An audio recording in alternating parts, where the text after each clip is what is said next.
ప్రత్యుత్తధికరణము. పూర్వాధికరణంలో ఏ న్యాయాన్ని అయితే చెప్పారో అదే న్యాయాన్ని ఇక్కడ కూడా చెప్తున్నారు. అందుకని అతిదేశ సంగతి.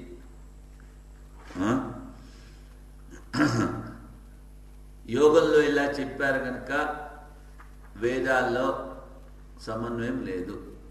వేదాలు బ్రహ్మం గురించి చెప్తున్నాయి, దానికి సమన్వయం లేదు. మరి యోగ స్మృతులకి విరోధము కదా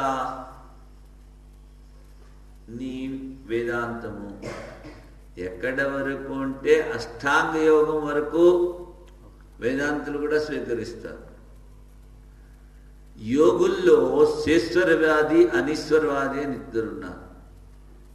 ఒకటి. రెండవది మనము జీవబ్రహ్మ ఐక్యము అంటాము, వాళ్ళు జీవులు అనేకులు అంటారు.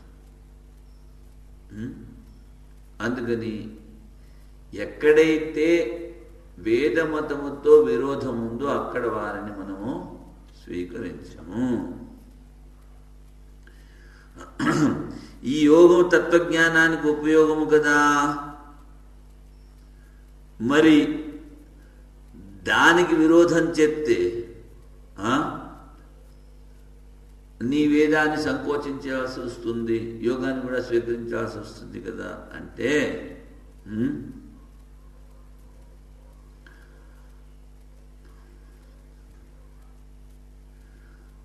శృతి అవిరుద్ధ అష్టాంగ యోగ సాధనని మేము కూడా స్వీకరిస్తాం.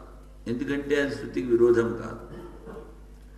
కానీ శృతి విరుద్ధమైన స్వతంత్ర ప్రధాన కారణవాదము, మహదాధికార్యములు ఇలాంటివి నీవు యోగం చెప్తున్నాయే అవి ప్రమాణములు కావు. కొన్ని అంశంలో యోగ స్మృతి తత్వజ్ఞానానికి ఉపకారం. తర్వాత వేదాంత వాక్యాల ద్వారా, మహావాక్యాల ద్వారానే తత్వజ్ఞానం చెప్పారని ఆయన. అందుకని యోగ స్మృతిని స్వీకరించి వేదాన్ని మేము సంకోచము చేయలేము పూర్తిగా.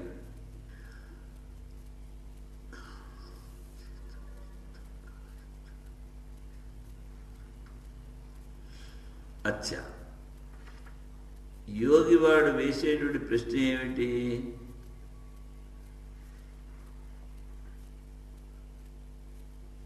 యోగ ప్రత్యుద్ధరణం కదా.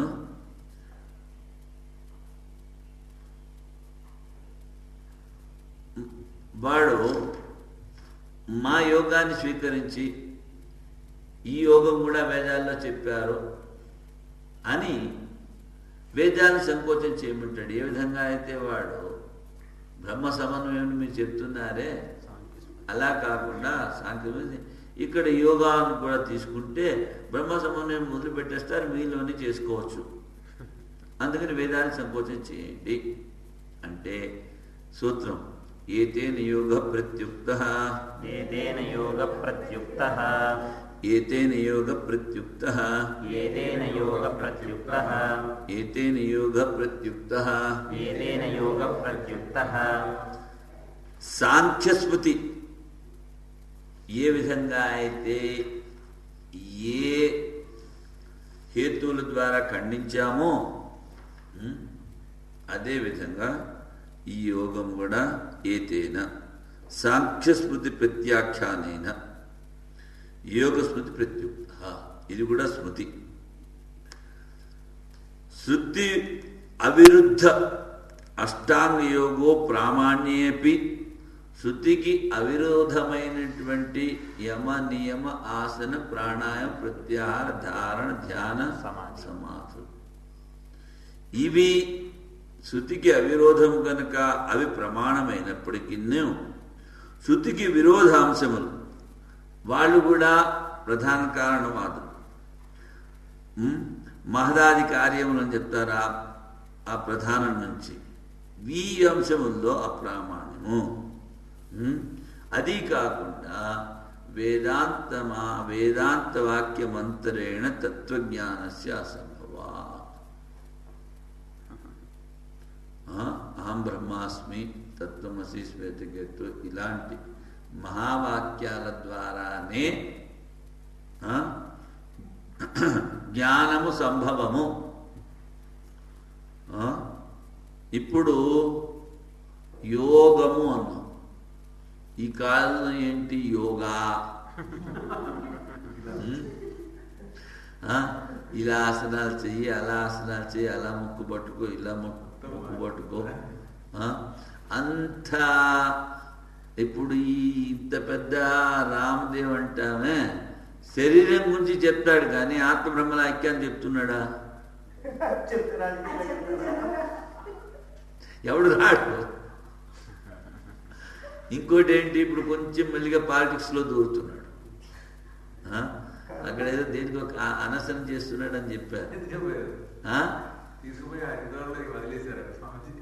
బంద్ చేశారా?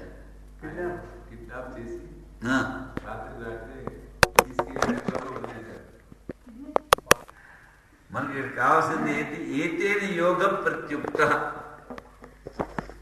ఇప్పుడు మాకు ఆరోగ్యం కావాలి, అందుకని ఆయన చెప్పిన చిట్కాలేమో మనం ఉపయోగించుకోవచ్చు. అంతేకాని అదే పరమావధి కాదు కదా. అందుకని మీరు చెప్పింది ఏమిటంటే వేదాంత మహావాక్యాల ద్వారా, వేదాంతంలో చెప్పిన మహావాక్యాల ద్వారానే జ్ఞానము. వృత్తే జ్ఞానాన్న ముక్తి. జ్ఞానం అంటే ఆత్మబోధ. ఈ ఆత్మయే పరమాత్మ, ఇదే అందరిలోనూ ఉంది. దీనికి సాధన ఏమిటి? ప్రజహాతి యథాకామ సర్వాన్ పార్థ మనోగత. మనసులో ఉన్నటువంటి చెలో కోరికలు అన్నీ తీసేయమన్నారు. బాగానే ఉంది, ఏదో సాధన చేస్తున్నాం. మనసు శుద్ధి చెందింది, లేకపోతే మనసు శుద్ధి చెందలేదు. పక్కవాడు చెప్తాడా? పక్కింటి వాళ్ళు చెప్తారా? చెప్పరు. నాకు నేనే చెప్తాను.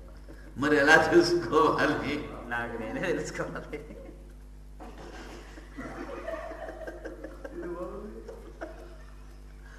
అంటే ఏ ఆత్మచింతన అయితే మీరు చేస్తున్నారో,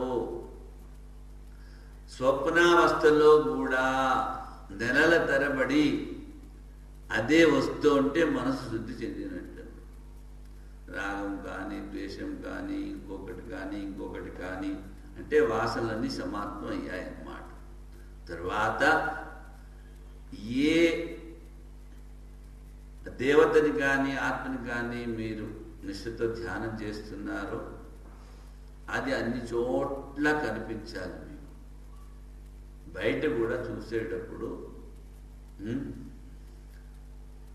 అదే కనిపించాలి. అప్పుడు మనసు శుద్ధి చెందింది. మనసు శుద్ధి చెందింది అంటే ఇంకా జ్ఞానానికి ఎక్కువ టైం అక్కర్లేదు.